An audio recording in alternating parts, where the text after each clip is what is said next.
नमस्कार साथियों, एक बार फिर से आपका हमारे YouTube चैनल पर स्वागत है। दोस्तों, आप लोगों में से काफ़ी सारे लोगों की क्वेरीज आती है कि हमें लमसम पैसा इन्वेस्टमेंट करना है। लमसम इन्वेस्टमेंट करने का सही तरीका क्या है, सही टाइम क्या है, हमें ये चीज़ बता दीजिए। और हमें कोई कहता है कि हमें 1 लाख रुपए इन्वेस्ट करना है, कोई कहता है 5 लाख रुपए इन्वेस्ट करना है, कोई कहता है 10 लाख रुपए इन्वेस्ट करना है।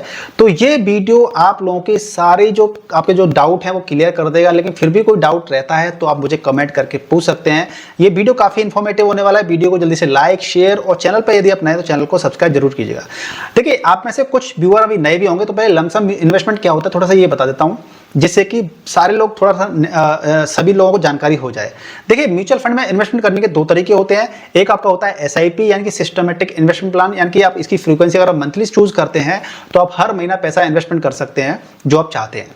लमसम का मतलब ये होता है कि आज मान लीजिए मुझे बोनस मिला, और बोनस मिला तो मैं उस पैसे को मान लीजिए इन्वेस्ट करना चाह रहा हूं, तो उस पैसे को मैं म्यूचुअल फंड के अंदर डाल दूंगा। आज मैंने मान लीजिए इन्वेस्ट कर दिया और फिर अगले महीने मेरे में कोई पैसा आया ही नहीं कहीं से भी, तो मैं नहीं इन्वेस्ट करूंगा। अगले महीने फिर मेरे में कहीं से पैसा आ गया, मान लीजिए अभी मैंने 20,000 रुपये बोनस के डाले थे, अगले महीने में कहीं से 30,000 रुपये आ गए तो मैं 30,000 डाल दूंगा। यानी कि आप म्यूचुअल फंड के अंदर आप लमसम एक महीने के अंदर भी कई बार, या फिर आप पूरी साल में आप कई बार कर सकते हैं। टोटली डिपेंड ऑन यू कि आपके पास जब पैसा आता है जब आप इन्वेस्टमेंट कर सकते हैं। लेकिन एसआईपी में क्या रहता है कि आपने अगर एसआईपी सेट कर ली है कि 10,000 रुपये महीने, तो आपको 10,000 रुपये हर महीने आपको इन्वेस्ट करना पड़ेगा। और आपके पास पैसा नहीं है तो उस एसआईपी को या तो पॉज करना पड़ेगा या फिर बंद करवाना पड़ेगा। ठीक है, अब बात ये आती है कि अगर छोटा मोटा अमाउंट है या 5,000 रुपये, 10,000 रुपये, तो हम चलिए ठीक है, कभी भी हम मार्केट में लगा सकते हैं। अगर मार्केट अपने पीक टाइम पे भी है तो चलिए एक बार को मैं लगा भी सकता हूं कि हाँ चलो ठीक है लगा दे, तो छोटा अमाउंट है, कोई दिक्कत नहीं है। हालांकि तब मार्केट जब पीक पे होता है तब भी आप ना लगाएं तो बेहतर रहता है। लेकिन चलिए मैं अगर अपनी बात करूं तो चलो ठीक है, मुझे लगाना है। अगर मेरे हाथ में पैसा रहेगा तो खर्च हो जाता है, मान लीजिए मेरी कुछ ऐसी हैबिट है तो मैं चलो लगा दूंगा। लेकिन जब आपके पास एक बड़ा अमाउंट होता है तो आपको मार्केट में पैसा लगाने से पहले मार्केट को समझना चाहिए कि मार्केट में पैसा लगाना चाहिए समय पर या नहीं लगाना चाहिए। देखिए, लमसम का मतलब ये होता है कि अगर मार्केट टॉप पर चल रहा है या मार्केट ऊंचा चल रहा है तो म्यूचुअल फंड के अंदर हमें क्या मिलती है, एनएवी के अकॉर्डिंग हमें यूनिट्स मिलती हैं, नेट असेट वैल्यू। यानी कि जब मार्केट बंद हो जाता है 3:30 बजे, उसके बाद में एक लेटेस्ट एनएवी आती है जो कि रात को 9 बजे एमफी की वेबसाइट पर और पर्टिकुलर एएमसी की वेबसाइट पर रिफ्लेक्ट होती है कि इस पर्टिकुलर म्यूचुअल फंड की एनएवी क्या है। और उस दिन जितनी एनएवी होती है उसी के हिसाब से अगर आपने बाई किया है तो, या फिर आपने रिडीम किया है, उसी हिसाब से कैलकुलेशन होती है। अब मान लीजिए आप लमसम करना चाहते हैं, यानी कि मार्केट जिस दिन टॉप पर है, मार्केट 1 महीने से या 2 महीने से मान लीजिए टॉप पर चल रहा है, और उस समय पे आप पैसा लगाएंगे तो एनएवी का प्राइस क्या होगा, ज्यादा होगा। अब हमेशा आप खुद सोचिए, कॉमन चीज समझने का प्रयास कीजिए कि हमें फायदा कब होता है।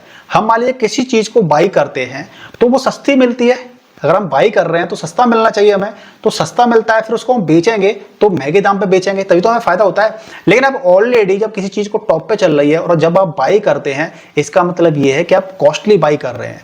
जब आप कॉस्टली बाई यहाँ पे कर रहे हैं और जब ये यहाँ से यहाँ पहुंचेगी ऊपर, तभी आप उसको सेल करेंगे, तभी तो आपको प्रॉफिट होगा। जब आप यहाँ पर बाई कर रहे हैं और फिर यहाँ पे मार्केट आ गया तो आप सेल करेंगे तो आपको प्रॉफिट होगा।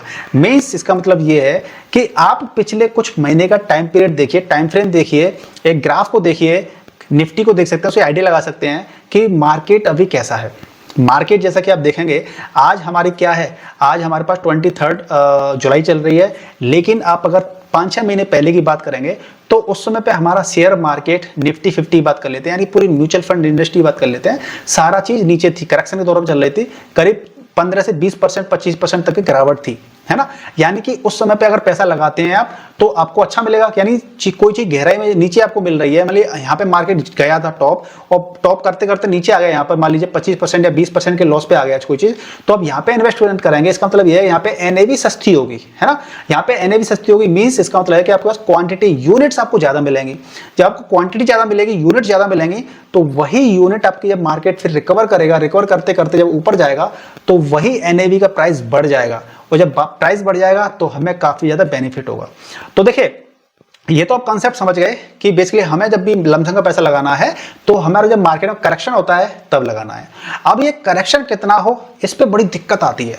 बहुत से लोग क्या वेट करते रहते हैं कि जब मार्केट जब गिरेगा प्रॉपर तरीके से तब लगाऊंगा। अभी मार्केट देखिए नीचे 20-25% पे गिर के आ चुका है नीचे, लेकिन फिर भी बहुत से लोगों ने इन्वेस्टमेंट ही नहीं कर पाए, क्योंकि वो बैठे हुए थे कि मार्केट में जब और ज्यादा गिरावट आएगी तब मैं लगाऊंगा। और फिर मार्केट और गिरावट ना आते हुए क्या हुआ, उसने रिकवर करते करते मार्केट लगभग 25,000 को जो निफ्टी का 25,000 का लेवल है उसको भी पार कर गया है। यानी कि आपके लिए हमेशा एकदम फेवरेबल कंडीशन आ जाए, बेस्ट कंडीशन आए, ये किसी को नहीं पता है। देखिए मार्केट को ऊपर जाना ये सभी को पता है कि आज नहीं तो कल मार्केट ऊपर जाएगा, लेकिन मार्केट नीचे जाएगा और कितना जाएगा ये किसी को नहीं पता है। दुनिया के किसी भी विद्वान को नहीं पता है, किसी भी एक्सपर्ट को नहीं पता है कि मार्केट कितना क्रैश करेगा। तो चूंकि हमें नहीं पता है कि मार्केट कितना क्रैश करेगा, तो हमें क्या करना चाहिए, हमें मार्केट के अंदर थोड़ा थोड़ा पैसा डिप्लॉय करना चाहिए, थोड़ा पैसा लगाना चाहिए। अब थोड़ा थोड़ा पैसा लगाने के तरीके भी दो मैं आपको बताऊंगा कि कैसे कर सकते हैं। एक तो ये होता है कि आपके पास 1 लाख रुपए, मान लीजिए सपोज दैट आपके पास 1 लाख रुपए है, तो आप 1 लाख के 4 हिस्से कर सकते हैं या फिर 5 हिस्से कर सकते हैं। ठीक है, टोटली डिपेंड ऑन यू। तो आपने क्या किया, 5 हिस्से कर लिए, तो आपने मान लीजिए 20-20 हजार रुपए 5 हिस्से कर लिए, 4 किए तो आपने 25-25 हजार हिस्से कर लिए। तो जैसे ही आपको लग रहा है कि मार्केट आज मेरा मार्केट यहाँ ऑल टाइम हाई से मार्केट यहाँ पे आ गया है, तो मैं आज क्या करूंगा, यहाँ पे 25,000 रुपए लगा दूंगा या 20,000 रुपए लगा दूंगा। फिर मैं अगले वीक या फिर 1 महीने बाद देखूंगा और फिर मैं आपका पैसा लगा दूंगा। फिर उसके 1 वीक बाद 1 महीने बाद देखूंगा, कुछ एक टाइम इंटरवल बनाना पड़ेगा मुझे कि 20-20 दिन का गैप बना लेंगे या 30-30 का 1-1 महीने का बना लेंगे। तो मैं क्या करूंगा, थोड़ा थोड़ा मार्केट में पैसा लगाते जाऊंगा। तो इससे क्या हुआ, मान लीजिए आपने कभी पैसा यहाँ लगा दिया, कभी यहाँ लगा दिया, फिर कभी यहाँ पे लगा दिया, कभी यहाँ पे लगा दिया, तो इस तरीके से आपको SIP की तरह आपको एवरेजिंग का फायदा मिल जाएगा लमसम के अंदर। तो एक तो तरीका ये हो गया कि आप मैनुअली आप खुद कर सकते हैं। एक दूसरा तरीका क्या होता है, STP यानी कि सिस्टमैटिक ट्रांसफर प्लान। तो सिस्टमैटिक ट्रांसफर प्लान क्या होता है कि आपका सिस्टमैटिक तरीके से आपका पैसा एक फंड से दूसरे फंड के अंदर चला जाता है, एक फंड से दूसरे फंड के अंदर पैसा चला जाता है। ये होता है आपका STP। सपोज दैट ये STP का हम इस्तेमाल कब करते हैं, जब हमारे पास बड़ा पैसा इन्वेस्टमेंट करते हैं और मार्केट में कंडीशन हमें नहीं पता होता है कि मार्केट के अंदर क्या होने वाला है, तो हम STP का इस्तेमाल करते हैं। सपोज दैट आपने कभी सोचा होगा कि हम तो अभी 1 लाख की बात कर रहे हैं, बहुत से लोग 50 लाख, 1 करोड़, 5 करोड़, 10 करोड़ रुपए जब मार्केट के अंदर डालते होंगे म्यूचुअल फंड के अंदर, तो क्या वो एकदम से सारा पैसा डाल देते होंगे? जी नहीं, बिल्कुल नहीं, ऐसे नहीं डालते हैं। वो STP का इस्तेमाल करके ही डालते हैं। तो क्या होता है कि पहले म्यूचुअल फंड के अंदर, मैंने जैसे कि आपको पिछले वीडियो में बताया था कि म्यूचुअल फंड की टाइप्स ऑफ म्यूचुअल फंड कैसे होते हैं, equity, debt mutual fund, hybrid mutual fund. तो जो डेट म्यूचुअल फंड होते हैं ना, वो काफी सेफ होते हैं और सिक्योर भी होते हैं। तो जो क्या होता है कि हमारा जो इकट्ठा पैसा होता है 50,000, 1 लाख, 5 लाख, 10 लाख, 1 करोड़, जो भी होता है, हम पहले उस पैसे को डेट म्यूचुअल फंड के अंदर डाल देते हैं, जिससे कि हमारा पैसा क्या रहे, उस पैसा सेफ भी रहे और उस पैसे पर हमें को रिटर्न भी मिलते रहे। जो कि डेट म्यूचुअल फंड के अंदर आपको 5% से लेकर के पिछले 5% से लेकर के 12% तक के में रिटर्न मिल जाते हैं। ऐसे कई सारे कॉर्पोरेट बॉन्ड भी हैं डेट म्यूचुअल फंड के अंदर, जिन्होंने 11-11, 12-12% की एनुअल रिटर्न दी है, यानी कि रिटर्न अच्छे दिए हैं। तो इसी प्रकार से क्या होता है, हम 12% दिए तो सोचेंगे कि 12% सोचें तो उसका उतना ही उसमें रिस्क भी बढ़ जाता है। ठीक है, तो आप ये मान के चलिए कि हमें 7-8% का रिटर्न भी मिल जाता है डेट म्यूचुअल फंड के अंदर। तो हम सारे पैसे को पहले क्या कर देंगे, डेट म्यूचुअल फंड के अंदर डाल देंगे। ठीक है, वो आपका अमाउंट 1 लाख, 5 लाख, 10 लाख, 1 करोड़, 20 करोड़ ऐसे हो सकता है। तो वो आपने पैसा डेट म्यूचुअल फंड के अंदर डाल दिया। अब वहां से डेट म्यूचुअल फंड के अंदर क्या करेंगे, वहां से STP लगा देंगे। STP जैसे हम SIP सेट करते हैं ना, इसी प्रकार से STP सेट कर देंगे। और उस STP सेट करने से फिर क्या होगा कि आपने फ्रीक्वेंसी सेट कर दी। मान लीजिए आपके अकाउंट के अंदर क्या है, 50 लाख रुपए है, तो आप STP के थ्रू मान लीजिए उसके अंदर फ्रीक्वेंसी लगा देंगे। और जब हम STP करते हैं तो मिनिमम 6 महीने की हमें STP करनी पड़ती है। तो आपने वहां पे क्या किया, 3 लाख रुपए या 4 लाख रुपए महीने की STP सेट कर दी। मान लीजिए 3 लाख रुपए की सेट कर दी आपने STP। तो हर महीना इस डेट म्यूचुअल फंड से 3 लाख रुपए आपने जो म्यूचुअल फंड चूज किया होगा, इक्विटी म्यूचुअल फंड चूज किया होगा, जो कि large cap, mid cap, small cap, कुछ भी हो सकता है, फ्लेक्सी कैप हो सकता है, पैसे फंड भी हो सकता है, इंडेक्स फंड जो होते हैं ना, पैसे फंड भी हो सकता है। तो जो भी आपने पोर्टफोलियो सेट कर रखा हुआ, तो 1 लाख रुपए आपका लार्ज कैप में, 1 लाख मिड कैप में, 1 लाख अपने स्मॉल कैप में, जो भी आपने पोर्टफोलियो बनाया है उसी के अकॉर्डिंग आपने सेट कर दिया है। तो 3 लाख रुपए यहाँ डेट म्यूचुअल फंड से निकल करके आपका यहाँ पे लगते चले जाएंगे, किसके अंदर, इक्विटी के अंदर लगते जाएंगे हर महीना। तो ऐसे इससे क्या होगा कि आपका इससे रिस्क कम हो जाएगा। रिस्क कम क्यों हो जाएगा, मान लीजिए आज मैं आपको 1 करोड़ पे लगाना चाहता हूं मार्केट के अंदर, और मार्केट मेरा आज यहां पर है, कल 4-5 दिन बाद, 1 वीक बाद मेरा मार्केट यहां पर आ गया, तो मैं ये कहूंगा अरे यार मार्केट मैंने एक महंगे पे लगा दिया, काश में पैसा यहाँ पे इन्वेस्ट करता तो अच्छा रहता। ठीक है ना, अब यहाँ पे लगा के आपका पैसा यहाँ पे आ गया तो आपको लॉस दिख रहा होगा नीचे पोर्टफोलियो के अंदर। लेकिन जो लॉस है ना, अगर आप लॉन्ग टर्म में बने रहेंगे तब भी वो प्रॉफिट हो जाएगा, ऐसी कोई दिक्कत नहीं है। लेकिन फिर भी मार्केट से हमें मैक्सिमम प्रॉफिट लेने के बारे में सोचना चाहिए। अगर हम प्रॉपर तरीके से स्ट्रेटेजी फॉलो करेंगे तो हमारा पैसा जो अच्छा रिटर्न होगा वो रिटर्न भी हम बढ़ा सकते हैं अपना। तो आप क्या कर रहे हैं, एसटीपी कर रहे हैं, तो हर महीने आपका पैसा, कभी आपका पैसा यहाँ पे इन्वेस्ट हो जाएगा, फिर मार्केट नीचे चला गया यहाँ पे हो जाएगा, कभी और नीचे हो जाएगा, कभी ऊपर होगा, कभी नीचे होगा। तो इस प्रकार से आपका पैसा पूरा 1 करोड़ होगा या जो भी पैसा होगा आपका हर महीने मार्केट में पैसा डिप्लॉय हो जाएगा। तो कभी आप सस्ता खरीद रहे हैं, कभी महंगा खरीद रहे हैं, तो इस प्रकार से आपका ये नहीं होगा कि आपने एक ही बार में पैसा एक ही जगह पे लगा दिया था तो फिर आप रिग्रेट करें कि काश यार मैं पैसा और वेट कर लेता मार्केट में तो पैसा नीचे लगाता तो ज्यादा बेहतर रहता। तो इस प्रकार से हम क्या कर सकते हैं, लमसम के अंदर इन्वेस्टमेंट कर सकते हैं।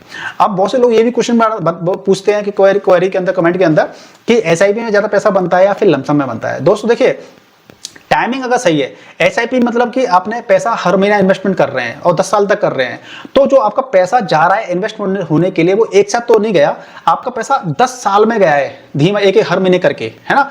और यहाँ पे अगर लमसम की बात करते हैं तो पहले दिन ही जो पैसा आपका 10 साल में जा रहा था एसआईपी के जरिए, वो 10 साल का पैसा पूरा इकट्ठा पहले दिन डाल देंगे तो ऑब्वियसली सीधा बात है कि आपका लमसम से ज्यादा पैसा बनेगा, क्योंकि आपके पास पैसा भी तो होना चाहिए। आपके पास अगर पैसा है तो लमसम आप करते हैं इकट्ठा, तो उस पूरे पैसे पे आपको एसआईपी पूरे पैसे में आपको कंपाउंडिंग का फायदा मिलेगा।